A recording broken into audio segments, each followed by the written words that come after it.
Please speak your name. There are 31 participants on the call, including you. You are joining your conference as a participant. For a menu of available commands, press *#. And then I'll also just mention a reminder to mute your phones, keep your phones muted while others are presenting. At this point, then, I'll turn it over to Denise Coleman, our State Con. Thank you. Thanks, Tim. Appreciate it. Welcome, everybody. Appreciate everybody being on, and hopefully we don't really need to do a roll call because Tim has a list of participants that he can see. So thank you, Tim. Just want to welcome everybody and appreciate you listening to this remotely.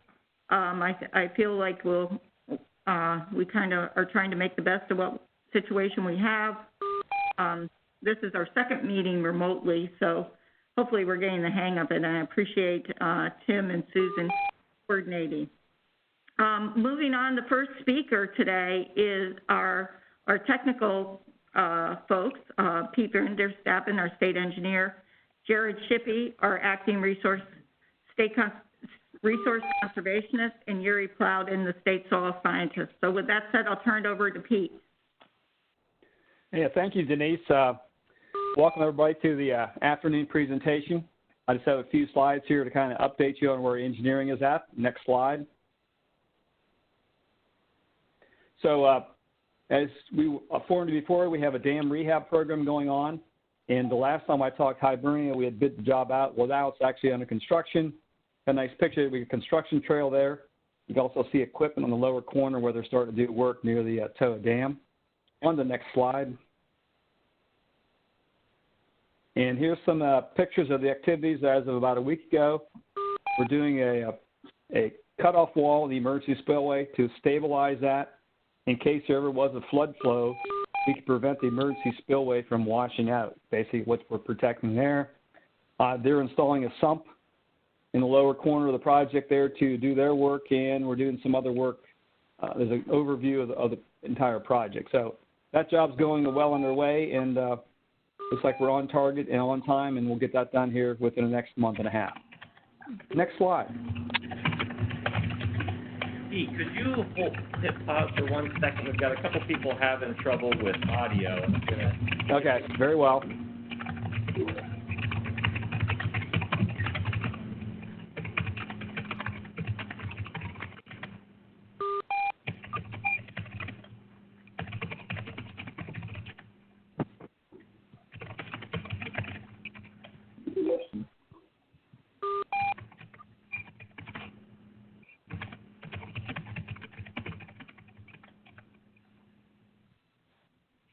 Okay, I think people are calling in with the phones now, so I apologize if you didn't have audio there at first, but we'll hand it back over to Pete Vanderstappen.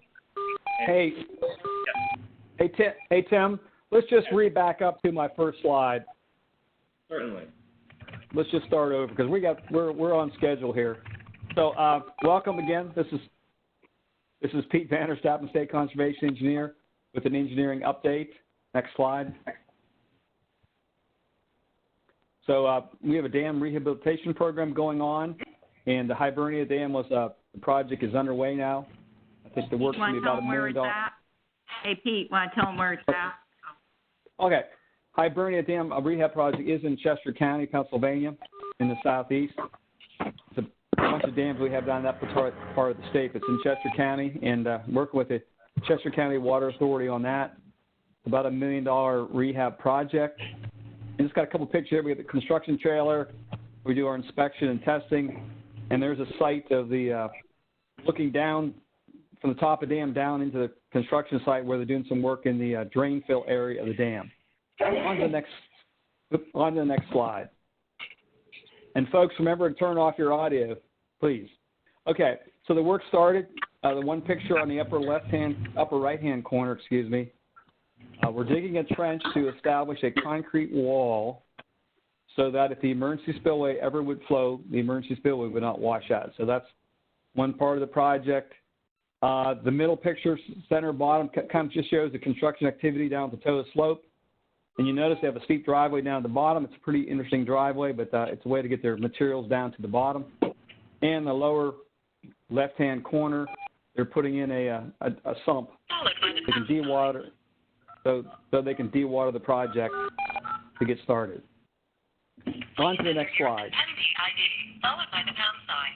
If you don't have an attendee ID, please press pound. At the tone. Somebody's dialing in. Turn your audio off. Okay, additional dam rehab updates. Participants on the call, including you. You are joining your conference as a participant. For a menu of available commands, press star pound. Okay, so additional dam rehab updates. I listed here 8 projects we have going on, just kind of a status of where we're at, and several under review. Yes. Pause a bit. I think the person that just called in also has audio going through the computer, so I think we're going to get feedback now. So if the person that just could make sure that they turn off the computer microphone so that we're not getting feedback. Thanks, Pete. Very good. Thank you, Tim. Anyway, just kind of update on the different dam projects we have going on. Still getting feedback. I can hear myself.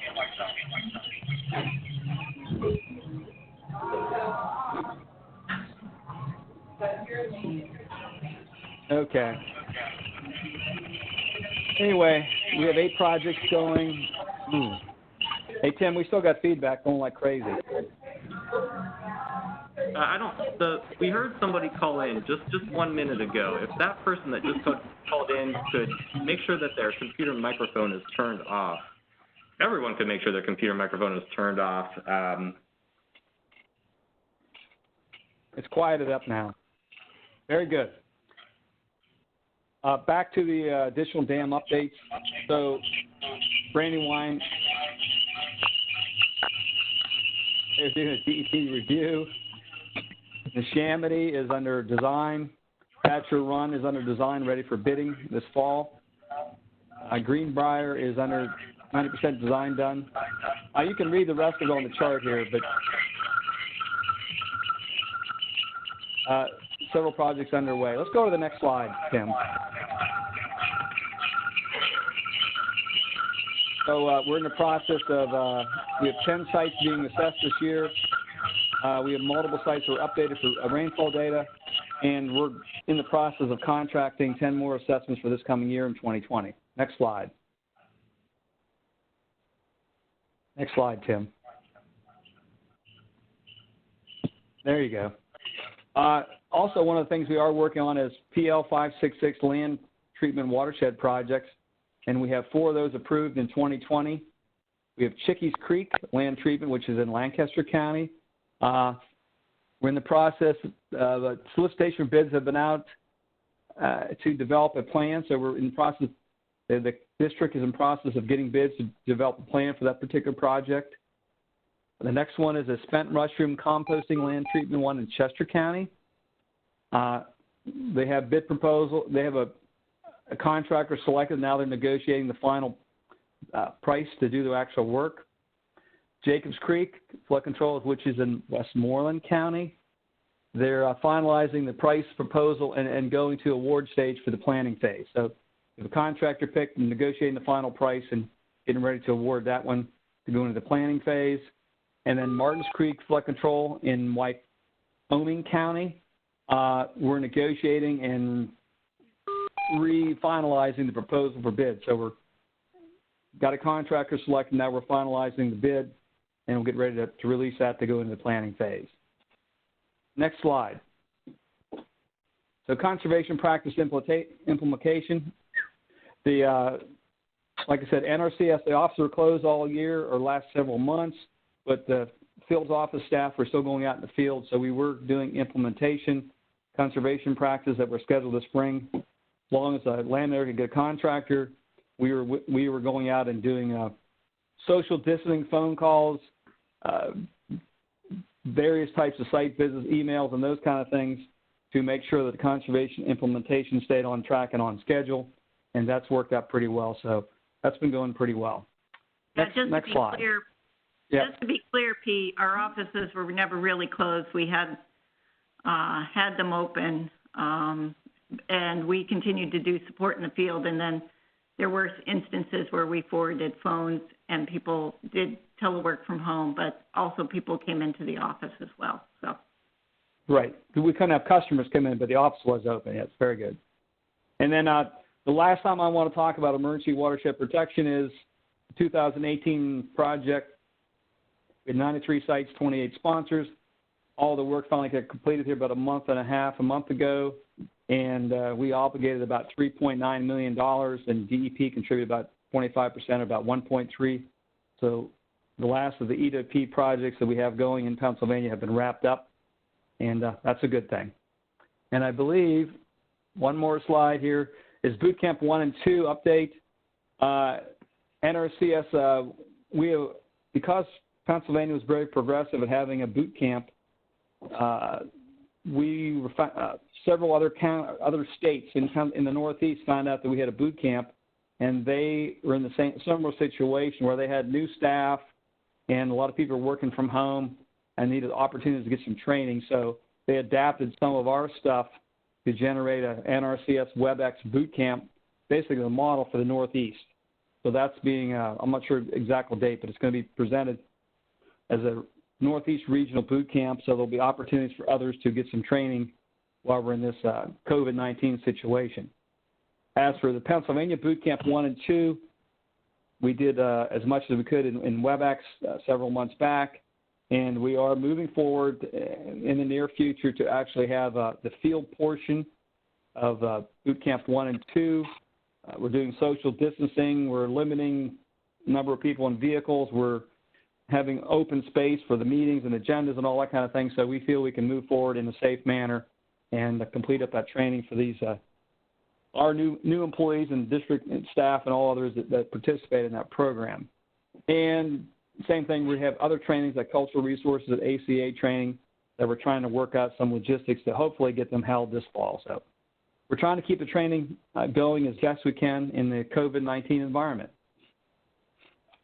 And I got one more slide, I believe. And Field Office Tech Guide update. As you folks know, Section 4 of the Field Office Tech Guide is where all the practice standards, construction specs, and those kind of things are kept.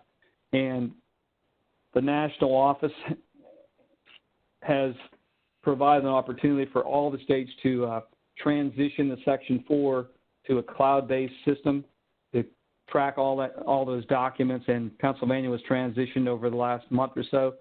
You folks in the field will not notice any difference, but we certainly will know a difference in the future as we make changes and stuff. So it's been a good thing. And as the 2018 Farm Bill required that NRCS look at all our practice standards nationwide, all 150 or 60 or 70 of those, they've been actively pursuing that process for the last year and a half, and I think we're in the final stages of public comments being taken, considered, and those kind of things. And supposedly in the next month or two, they're going to start updating some of our standards, and that once that happens, Pennsylvania will have to readapt and move forward with the new standards. But we don't anticipate a whole lot of change, but time will tell. So that's kind of where we're at in engineering right now. Thank you. Okay, thanks, Pete. Appreciate it. Moving on, Ecological Sciences, Rctp, our acting state resource conservationist. Yes, thanks, Denise. Good afternoon, everybody. And as Denise said, my name is Rctp, and I'm a supervisory district conservationist located out of the Bedford field office, and currently serving as the acting state resource conservationist as well.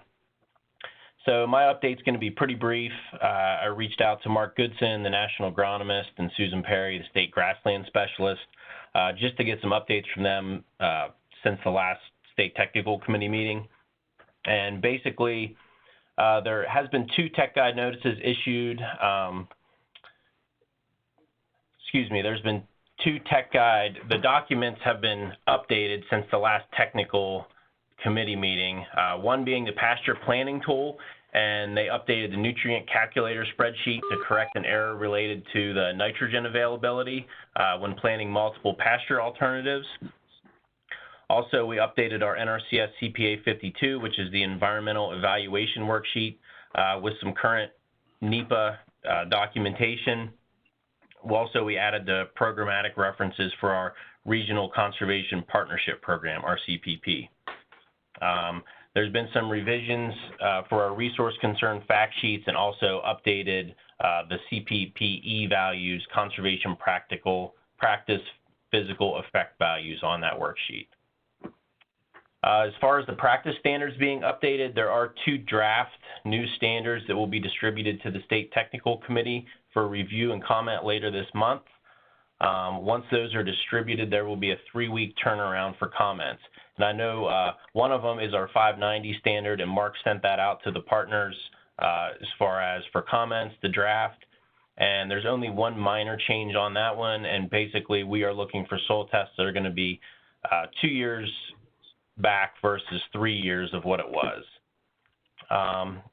It is compatible with PA's Act 38, also DEP's CAFO requirements, and it was reviewed, like I said, Mark had sent it out, and it was reviewed by DEP, Penn State, PDA, the State Conservation Commission for technical content. For the 595, our integrated pest management standard, we talked about that one, and we're not going to deviate much from the national standard. Right now, Pennsylvania's state standard is pretty much right on with what national is. We're looking to try to get this more into conservation plans in the future in Pennsylvania and trying to implement it more throughout some of our programs. So we're not going to add much more to that from what the national one is for now. So other than that, unless anybody has any questions, that is my update for today. Thank you. Thanks, Jared. Can you just clarify what the 595 standard is? Sure. So basically, through 595 integrated pest management, we're looking for either some type of pest management plan that's developed by one of the partners. Could be, we have some vineyards up in the northwestern part of the state that we've utilized extension. There are some partners on the TSP list that can write the IPM plans. Also, we're looking for some type of documentation, such as our WinPST tool.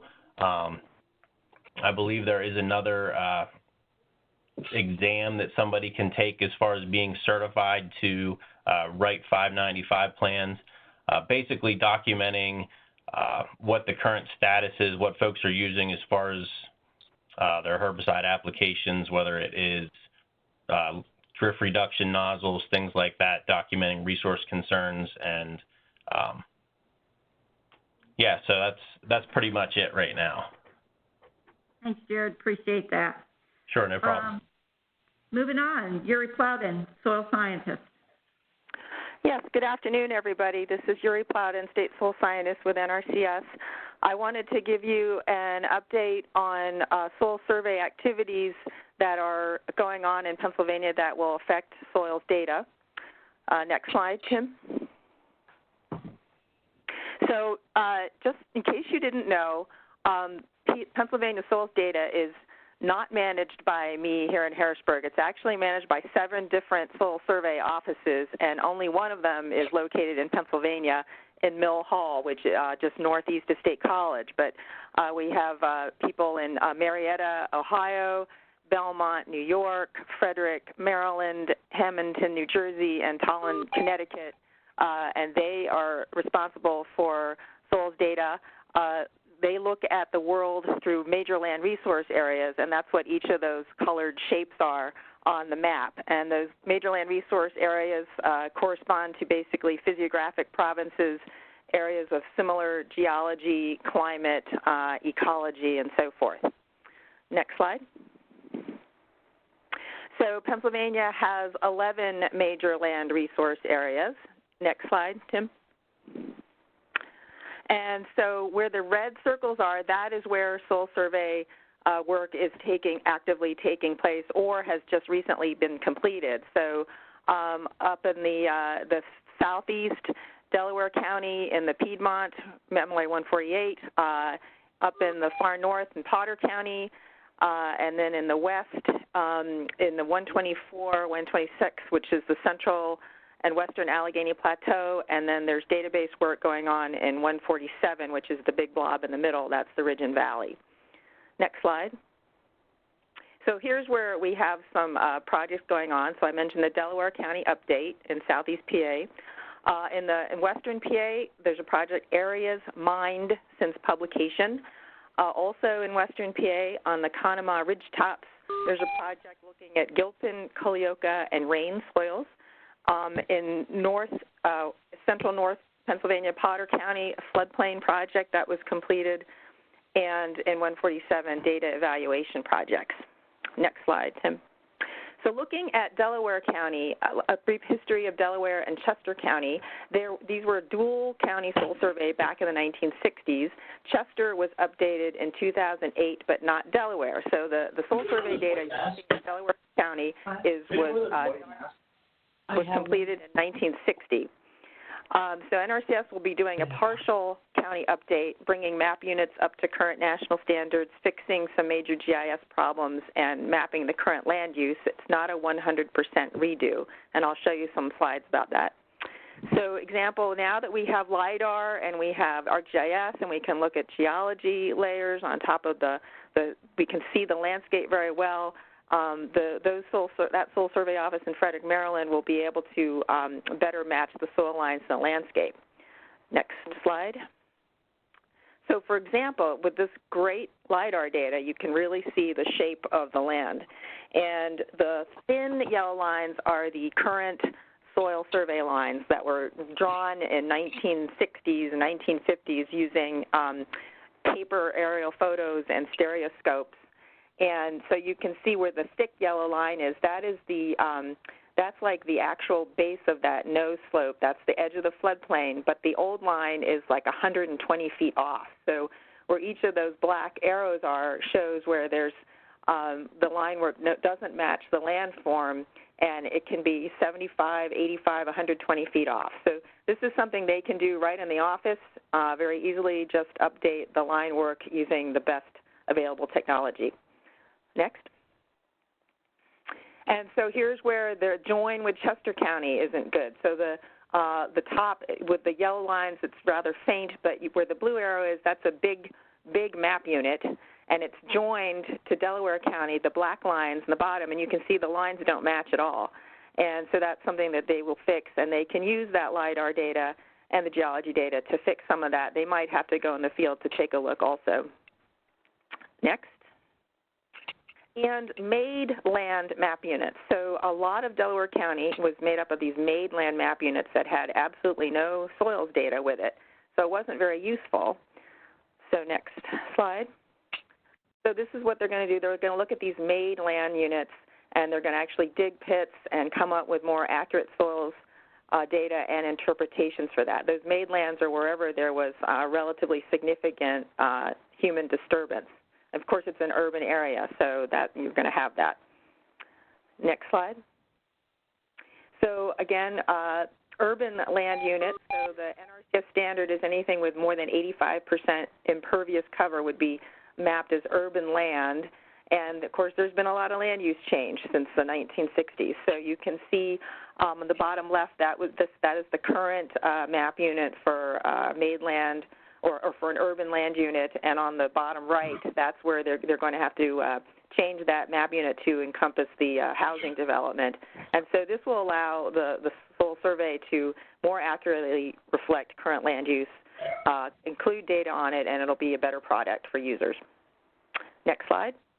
All right, so areas mined since publication. This is pretty interesting. So there have been 27,700 acres in Pennsylvania that have been mined since those soil surveys were completed. This is in western PA.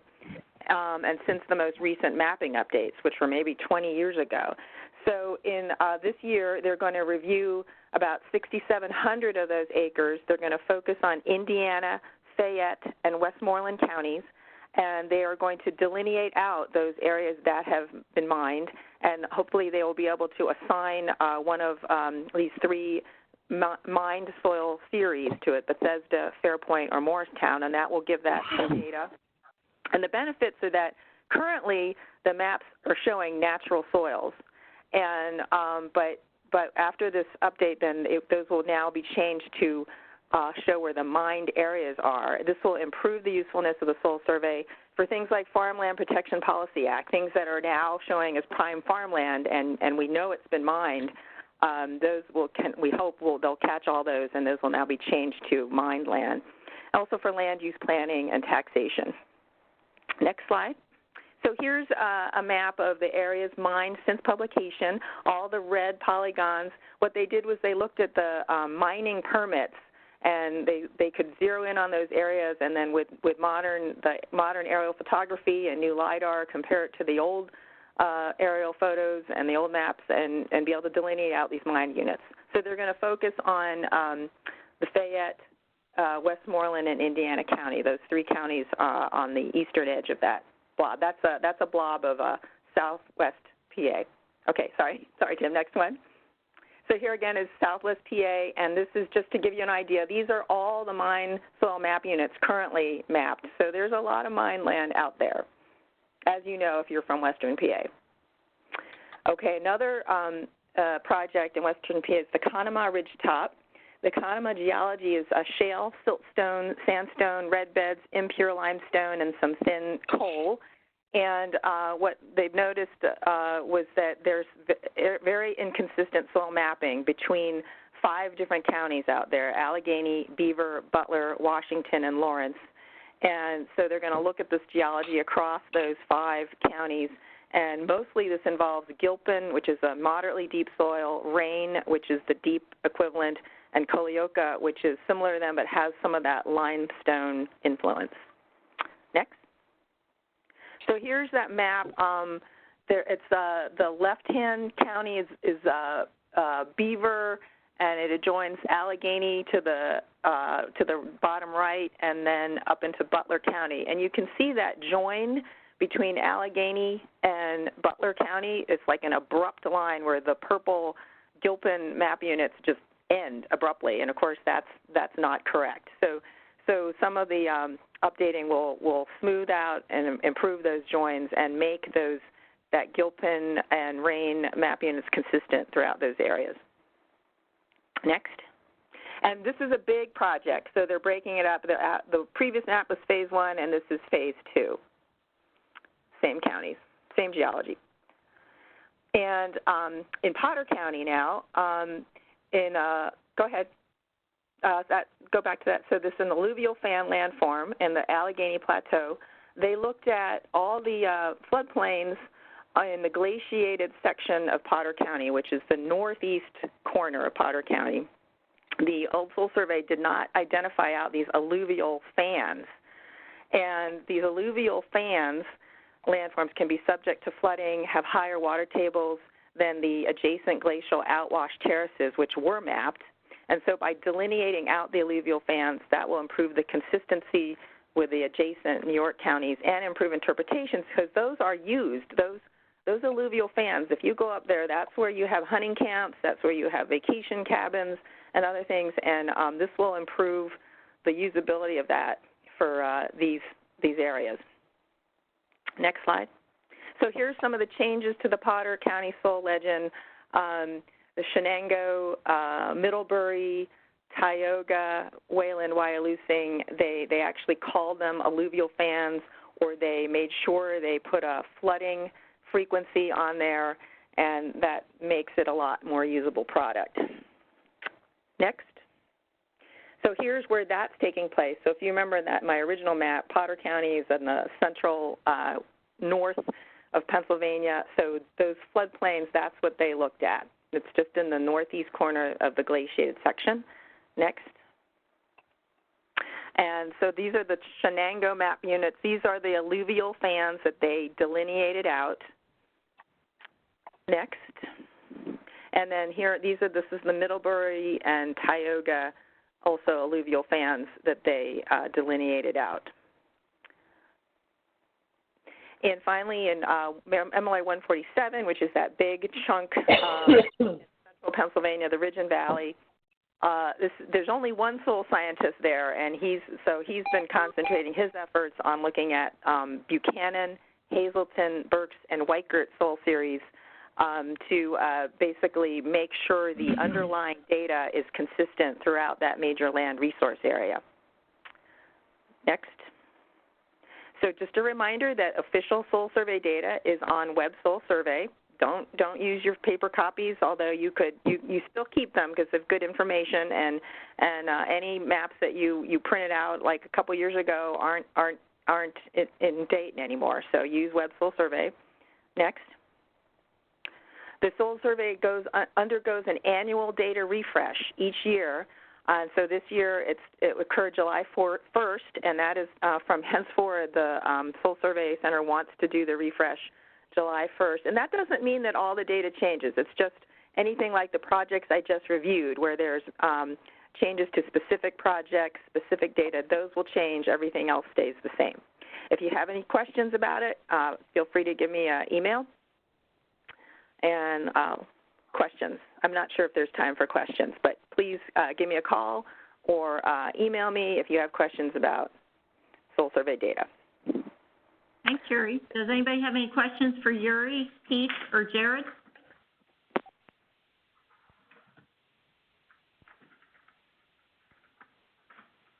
Anything in the chat? Okay. Thanks, everybody. Moving on, I'm going to turn it over to Barry France, who's going to give an overview of our financial assistance program. Okay, thank you, Denise. And for parts of this, I'm going to also hand off to Zena Crespo, who's our acting Eqip program manager, and also to Ashley Lennick, who is our CSP program manager. Next slide. At this point, I'm going to turn right over to Zenick to give us an overview of where we are this year with Eqip and also a similar AMA, Ag Management Assistance, and the Rcpp program contracts that are using Eqip type funding. So Zenick, if you're on, this is your time. Thank you, Barry, and good afternoon, everyone. I will touch briefly on the AMA, Eqip, and Rcpp funding. Just to give you a little bit of a background information, this year we are using the new conservation assessment ranking tool, CORT. This tool is to assess each farm, tract, and field by identifying the current conditions based on national and state resource concerns. Also, we are adding conservation practices to address those resource concerns as we did before with ProTrax. Once the assessment is done in this tool, then we're moving forward to ranking. Even though we are using a different tool, the ranking this year follows similar prior year questions and points as well. Also, as prior years, the application selection process is based on available funding, priority, and ranking points. So for AMA, we have this year on the allocation on the Southeast. Every year we rotate the AMA funding through the three areas. So for the Southeast, we have about $360,000 allocated between cropland irrigation and high tunnel systems. We have pre-approved. That means that the application has been selected for funding. About 90% of that funding in cropland irrigation, and also we have allocated 100% for the high tunnels as well.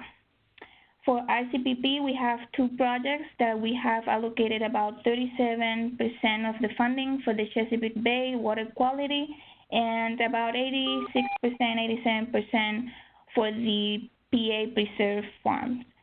For Eqip, which is our major program, we have an allocation about $22.6 million, and we have pre-approved or selected for funding about 86% of those. Yes, next slide, thank you. And like prior years for Eqip, we have divided those $22.6 million between all the fund codes here, the same thing that we did in prior years and the ranking pools. Here are the lists that we use. We also kept it very similar to prior years. And due to the change in the system and tools, we are running a little bit behind our obligation amount compared to prior years at this time of the year. But field officers are working very diligently to deliver the program to our customers in a very timely manner. That's all I have. Thank you. And on the list, the prior one, those are all, should be familiar to those of you who have been with us in the past. The one item that's new on the right-hand column, about 3/4 way down, COVID-19 assistance. With some of the plants closing, the processing plants closing, and producers not being able to send poultry or livestock to them, this has been a national issue, so we set this up as a contingency. Some of the people producers had to send their animals off to a render or landfill early before they could apply for Eqip funding. We were not able to go in after they've done this already and help pay for some of those emergency costs. So we still have this available. It is meant for producers who've essentially lost their market. They've had to do something different with their livestock than what they usually do, such as they have to send them to a renderer, a landfill. There's some composting alternatives. We are hoping that we don't have to use this money, as is everyone else. But at least for the time being, we have that as a contingency. So next slide. For next year, those traditional fund pools that we just saw that Zdeněk explained, we've been using those for a lot of years. They seem to fit a good suite of the needs out there. But there are some things that we're looking at possibly going for next year. Some of these are from the Farm Bill, some of them are state initiatives. So the top several are some new items that are coming about from the national level. There's a variation of a contract option that's in the Farm Bill and the rules for Eqip conservation incentive contracts. And we haven't had those rolled out yet nationally. Essentially, that would be similar practices to what we already have in our suite, but for some that might have a significant maintenance expenditure, we might be able to bundle some extra funding to help do with some of the operation and maintenance of those. And that might be like a barnyard system, maybe combined with nutrient management, which is an annual practice, but there may be some ongoing extra maintenance costs that we could cover on that. So that's something we're expecting to see some more information for 2021. These next two items are soil health. One is specifically mentioned in the Farm Bill. That's the soil health testing. In the rule, it's just called soil testing, but it's really looking at soil health testing that would look at some of the biological activity. And there's a new national brought out conservation activity plan for soil health. So we're talking with some of the partners, with Mark Goodson, on how we would get the technical details of these ironed out. We would have to gear up with getting some consultants trained on how to do that soil health conservation activity plan.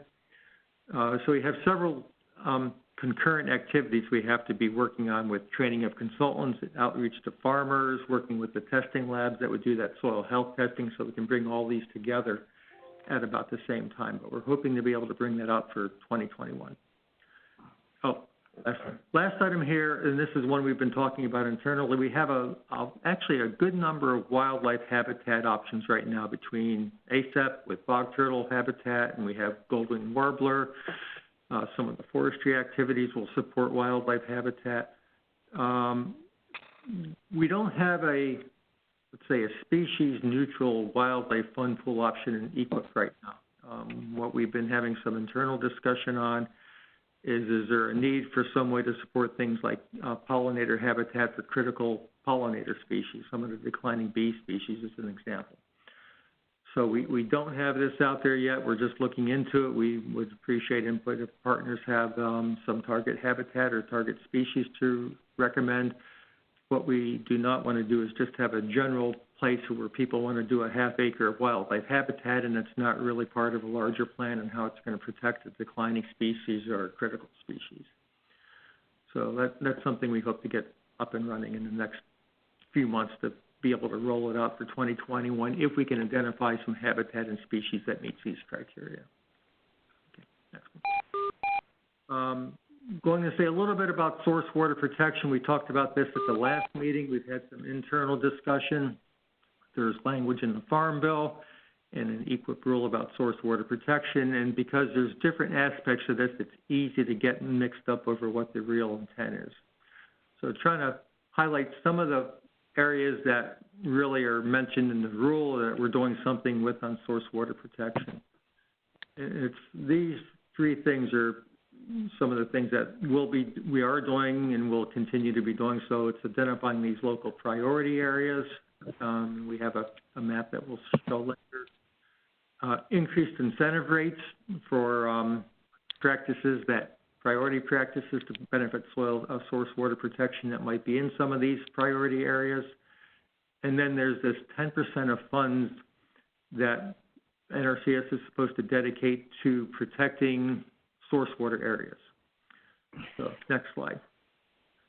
So one of the things we've been doing is identifying local priority projects where we actually put extra Eqip money in. So we have the two areas in the southeast part of the state that are approved source water protection pilot projects. And these are in addition to the NWQI, the National Water Quality Initiative. So we have that darker blue area in Swatara Creek, which is mainly Lebanon County, goes a little bit into Dauphin. And in Berks County, the Maiden Creek watershed is that lighter blue area. And so we're putting extra money into there to focus working with farmers on priority practices to benefit water quality in source water areas that are drinking water sources. Okay, next slide. Those higher payment rates that I mentioned, we've identified these back in the spring. We had some dialogue with people on the state technical committee. So for this year, these are the ones that we're paying higher payment rates, roughly 90% of the average cost that are in for this year into those two source water pilot project areas that I just showed on the map. For this coming year, we'll probably expand that area that these might be available in, and I'll show that on the next two slides. Okay, next one.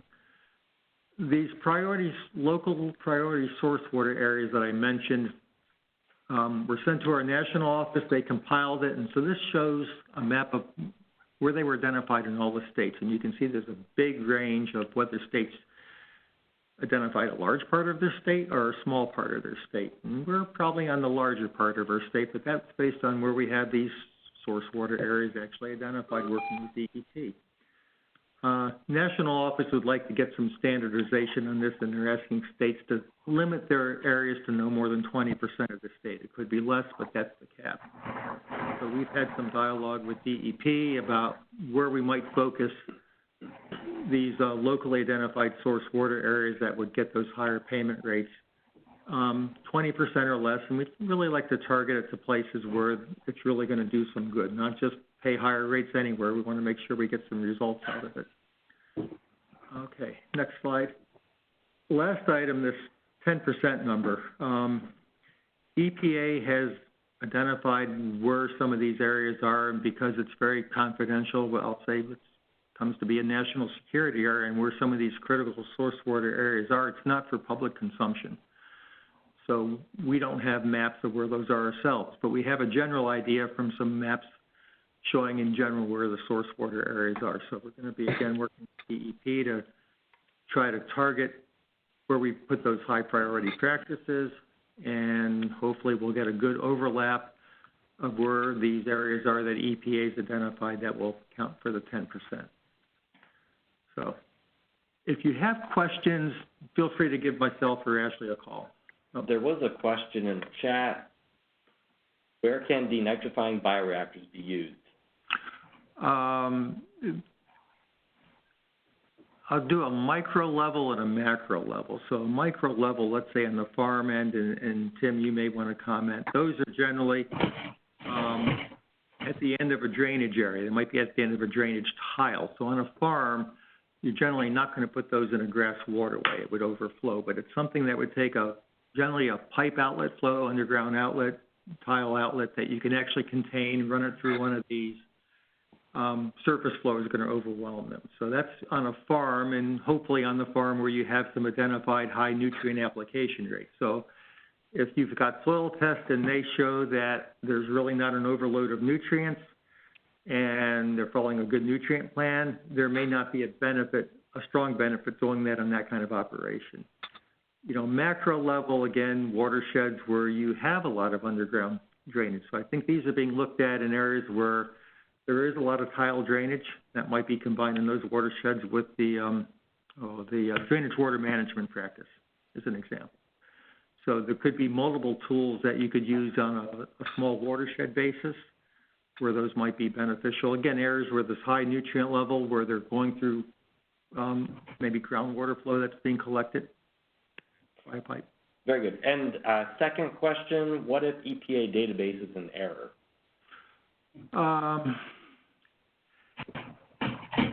My opinion is that all of these databases are the best available technology. I mean, because we're looking for 10% of the funds in a large area, we assume it's not going to be perfect.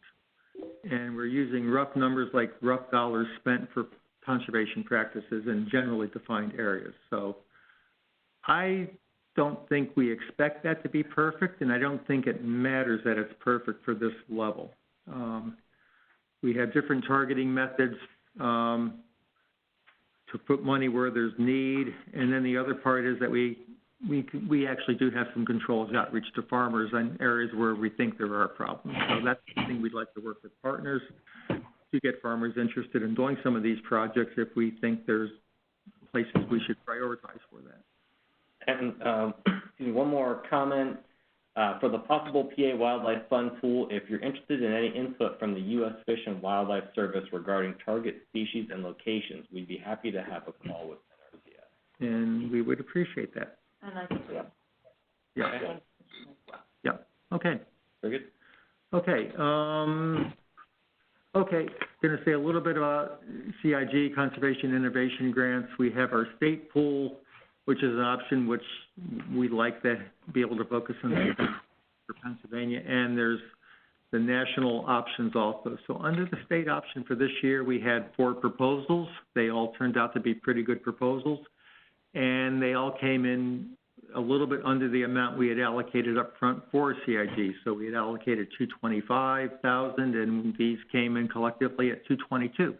So we have a match. So we're working with them right now to get their details finished up so we can put them into the National Grants Division for processing, hopefully get them through that. At the national level, both those opportunities are closed. The non-farm trials closed, I think, at the end of May, and the regular option closed at the end of June, and we have not heard about how we might fare with those if we have some proposals funded under those, but we'll keep you posted on those. On the state ones, when we get those agreements finalized, we'll let you know who they are and what they'll be working on. Okay. Okay, that's all I had. I was going to turn it over to Ashley at this point. Yeah, good afternoon, everyone. This is Ashley Lenig. I'm the Conservation Stewardship Program Manager. So I'm going to give you an update on our Conservation Stewardship Program, which is also known as CSP. And our slogan has been in the past, reward the best and motivate the rest. So in this program, we're looking for good stewards of the land that are willing to make additional enhancements in the landscape. The program also wants to highlight soil health and a systems approach on agricultural and forested landscapes. So the first ones that we worked with this year, you may have heard us talk about, is the Csp Renewals. And so their renewals, what they are is renewals of existing contracts. And they were actually the first program contracting that we did through our new systems of Conservation Desktop and Conservation Assessment and Ranking Tool, which we call for short CD and CART. That was a bumpy process. We ended up changing our number of resource concerns we required as mandatory for planning and used what was nationally mandatory plus what was relevant in each particular field based on the professional judgment of our highly trained conservation planners. And then we were able to get through the process on those, and we obligated, which means we funded 22 CSP renewal contracts for $1.6 million on 10,457 acres this year. So you can see that on your screen. And right now what we're doing is working with our CSP Classic, or our regular conservation stewardship program that we've had in the past. And we have 469 applications, but we have a lot of duplicates, and not all of them are eligible, and some of them have deferred and canceled. So I have 110 of those pre-approved so far, and we'll be adding some more with some additional money that we're going to be receiving. Right now, we're working on building these plans and contracts, making the agreement items and creating the maps. and we expect to fund about $3.9 million in contracts this year at least. Our number of applications and our amount of money available is a little bit in flux currently because, as I mentioned, people decide not to proceed and things like that. So I've been juggling money around for that. Let's have the next slide. So I wanted to talk to you about our ranking pools or fund pools. So we have our area divided up, our state divided up for ag land into these 8 areas. These are geographic areas, and they're also our fund pools. So we have awful lot of fund pools for CSP. So we have statewide organic, that includes anyone in the state that is doing organic. And then we have this ag land in the 8 different geographic areas. That helps us to spread our funds and resources around the state. We also have within each of these 8 geographic areas 2 historically underserved groups, a beginning farmer category and a socially disadvantaged farmer category. Next slide. And then this is a similar thing that we have for the non-industrial private forest land. We just have a state split vertically and horizontally there to be 4 pieces.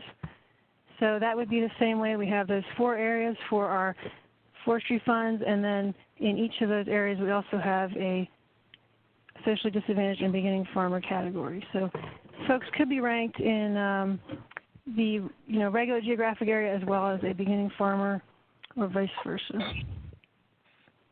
Next slide. That is all I had to say on CSP. Thank you. Last part.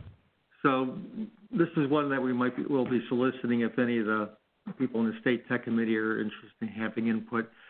In the in the Farm Bill since 2002, there's been a requirement that participants in most of the conservation programs that NRCS administers meet an adjusted gross income limit, which means if they make more than this limit, they are not eligible for participation normally. And the limit's changed over the years. It started at $2.5 million. Since the 2014 Farm Bill, it's been at $900,000. This is a 3-year rolling average. In the 2014 Farm Bill, there was a waiver option for people in the Rcpp programs. In the 2018 Farm Bill, that was expanded that this waiver could be considered for other programs, Eqip and CSP as an example, ASAP. And the expectation is that this is for some environmentally important conditions, that reason that we want to let people who otherwise are not eligible to participate. So next one. So there's 2 waiver types. I'm just going to talk about the first one right now, which is an individual waiver for an applicant in some of those programs named there. There's a general applicability for some of the Rcpp agreements that I'm not going to talk about. So next one. So as mentioned, it's a case-by-case basis. It really applies to a combination of a high critical value project and the applicant. So we don't give an applicant a waiver for anything they do. It's for a specific project. Next slide. And it's kind of a simple 2-step process. We need to identify critical natural resource issues. That could be cultural resources as well. And the proposed project has to benefit them. And so example might be bog turtle. So Indiana bat. Listed species would be a core critical habitat for them. It could be a really critical cultural resource issue. Some of these things we think are obvious, and in the past when we've had this AGI waiver opportunity, it's been for things like bog turtle habitat. And one of the things on AGI is 75% of the income has to be on-farm income. So like our bigger producers can participate. We're not excluding them if 75% of their income is farming. And they're over the 9. And I'll say, as Denise said, let's say it's not from there. They don't get a waiver. Some of the issues have been some of the big lumber companies, and people may say, well, why do you want to be giving money to big rich people? Well, some of these critical issues may not be profitable for them to do. It may be a net loss for them, and they don't want to do it any more than anyone else wants to take a net loss. And if it's a critical habitat issue. We're thinking this is a good use of public funds to get this treatment on the ground. What we're interested, we'll be looking through this ourselves. We'd like to be able to standardize some agreed to critical resource issues that are worthy of this. We would still have to do a site-specific check to make sure that it actually is an issue on this project and that the proposed activities would benefit that. You know, so we might have bog turtle habitat, but the person's putting in something that's got nothing to do with benefiting bog turtle habitat. Well, that's not a match. There's no AGI waiver. So we have to have a nexus of those two. So we'll be looking at this over the next few months. If there's people on the committee that have an interest in offering input from this, we'll probably have a small work group put together. And so send your names in to Denise or myself for that. Okay, that's it.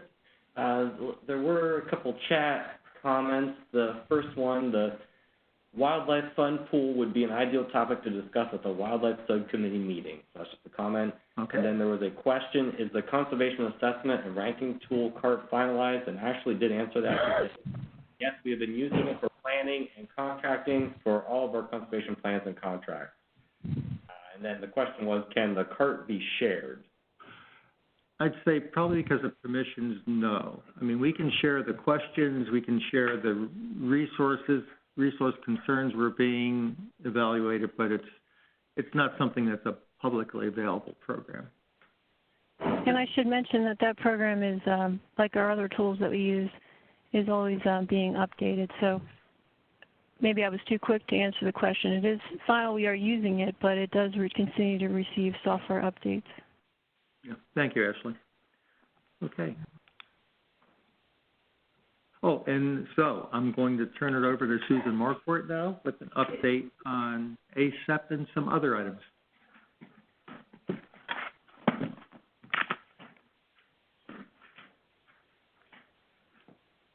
Thank you, Barry. Good afternoon, everyone. I'm going to talk first about our ACEP program. Our ACEP deadlines for FY 2020 have passed. However, NRCS does accept ACEP, ALE, and WRE applications year-round. So you can apply at any time now for next year. It's also an excellent time right now to do some outreach if you're an entity that works with us to do ALE. To look for new applicants and start looking at land and landowners for basic eligibility. You can get ahead right now. One other item that we've updated has been our geographic area rate caps, and we call that GARC. When the calculations were done, we found that there were some inconsistencies in the area-wide market analysis that we contracted. And the GARC rates, just to remind you, these are the values that we use to determine the land value for WRE easements. And that's done by region and by land use.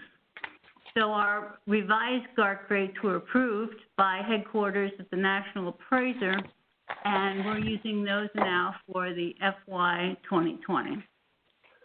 So this is just a screenshot of the maps that we use and the GARC rates, and those tables are posted on our website today with the other handouts if you want to take a look at them in more detail. So this photo here is of our wetland restoration criteria and guidelines. This document, which we call WRCG, is used to document the technical criteria that's specific to Pennsylvania that we use to manage the WRE program. So it contains a lot of information about alternative wetland communities, eligibility criteria, wetland restoration practice types, compatible uses, easement management, and violations. So this is specific to Pennsylvania. It's also a living document that will be updated from time to time over the course of the WRE program as it evolves in Pennsylvania. Right now, we are taking comments on this document. If you have comments, please send them to hathaway.jones@usda.gov. The Healthy Forest Reserve Program. That program right now is currently undergoing a revamping. The Hfrp program had some changes in the 2018 Farm Bill, and those are going to be incorporated into the program here. In the past, our Hfrp has been limited to Indiana bat, but under the new Farm Bill, we are allowed to include other species that may be listed in the state wildlife action.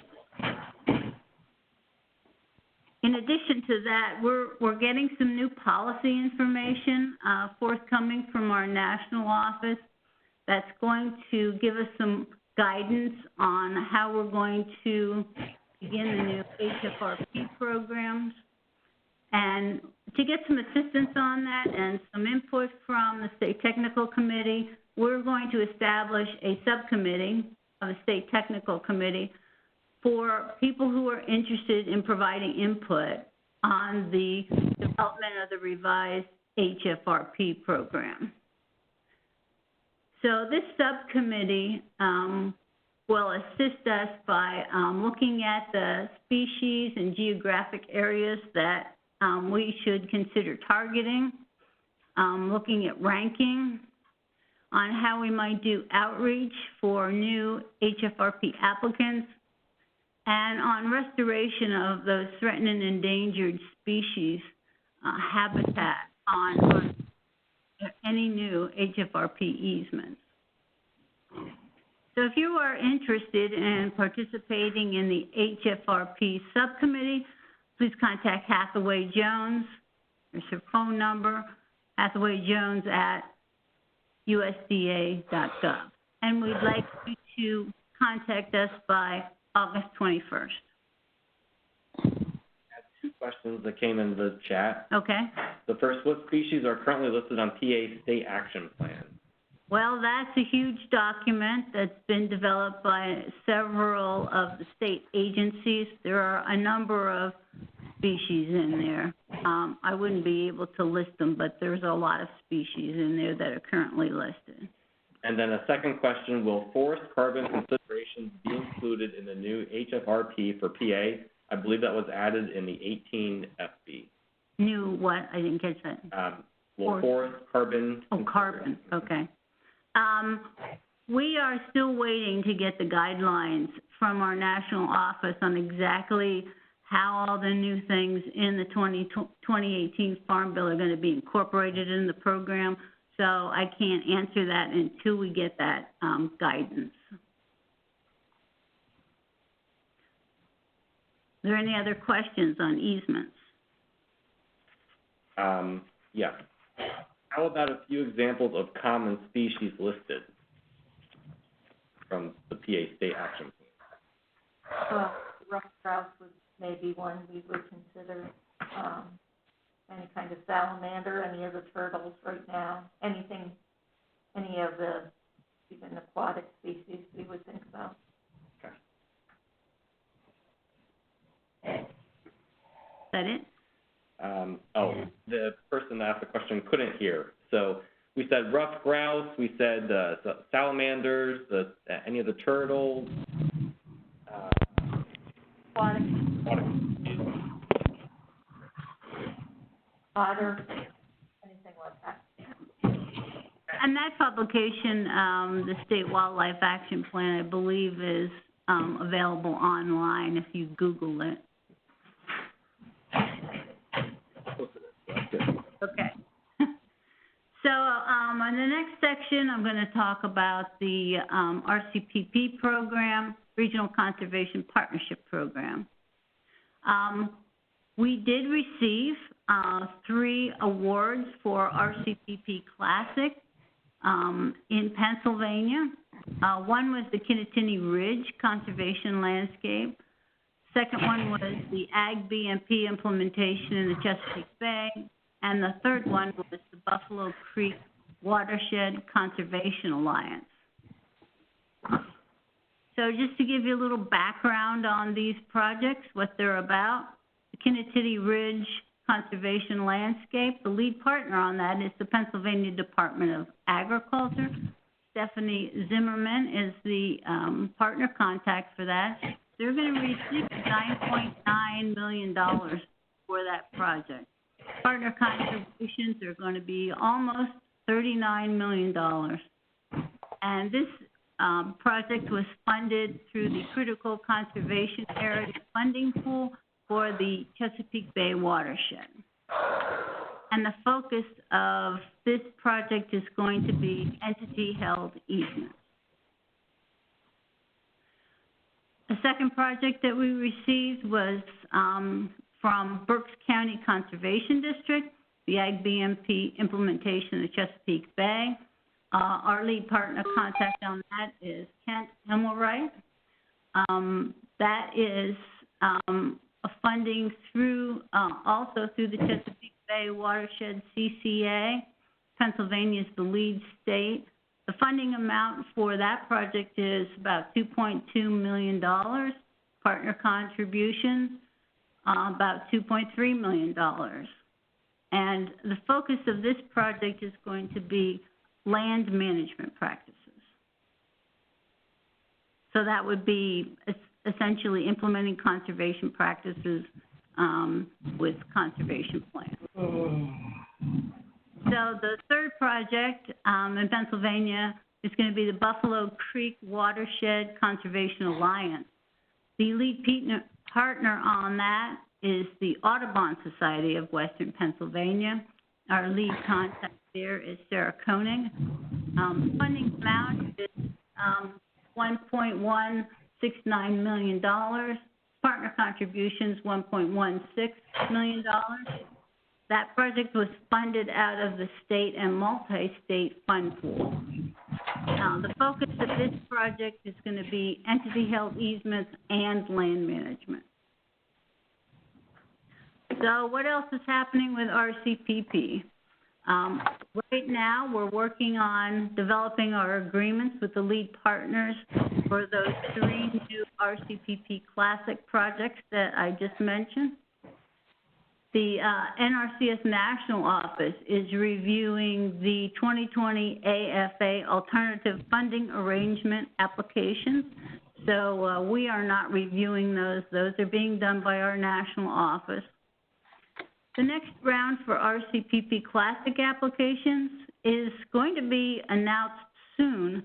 And by soon, we mean within the next few weeks. So keep an eye out for that. If you're interested in applying for the next round of Rcpp Classic. So I am the Pennsylvania Rcpp Coordinator, and here's my name and contact information. If you have an interest in putting in an application, there is a requirement to contact me to have a discussion with myself and our state conservationist, Denise Coleman, to discuss the project. A couple comments or questions. Does the Kittatinny Ridge Conservation Landscape Project include requirements for specific ag conservation practices? So what are they? The Kittatinny Ridge Project is, could you please mute your phone? The Kittatinny Ridge Project is mainly focused on entity-held easements. So we would be putting easements on land. There is not funding within that project by NRCS for land management type of practices. However, some of the partners may be doing that, but I can't tell you that at this point if that's going to take place by partners. And can you share who the partners are? Or yeah, actually, for that project, we have a number of conservancies actually participating with us on that. And if you're interested in finding out more details, you should probably contact Stephanie Zimmerman, since she's the lead partner and coordinating this project. So we're still working on the agreements right now, so we don't have a lot of information in terms of specifics yet. And then when is the anticipated deadline for submission of Rctp Classic? We're not sure. They usually provide about 6 to 8 weeks for that. So because it hasn't been announced yet, I can't tell you exactly when they're going to be due. Okay. Any other questions on Rctp?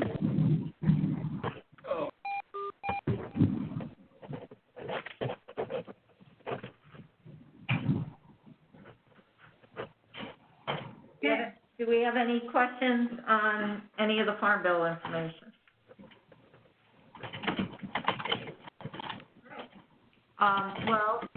With that said, just Barry mentioned the subcommittee for adjusted growth. I'd like to get names of interested people by the end of July so that we can convene a group and have it ready for operation by October 1st, beginning of our fiscal year. So if you're interested, just let Barry or I know, one of us, and we will be ready to go on that. And then the next State Technical Committee is Thursday, October 22nd, 1 o'clock. Maybe we'll get to meet in person. Maybe we'll do this virtually. We'll probably do it virtually as well, because I think we get some nice statewide participation with that. So, and hopefully we'll have more to announce at that point in time of some of our grant proposals and cost share proposals that have been funded. So thank you, everybody. Appreciate your tuning in today, and take care.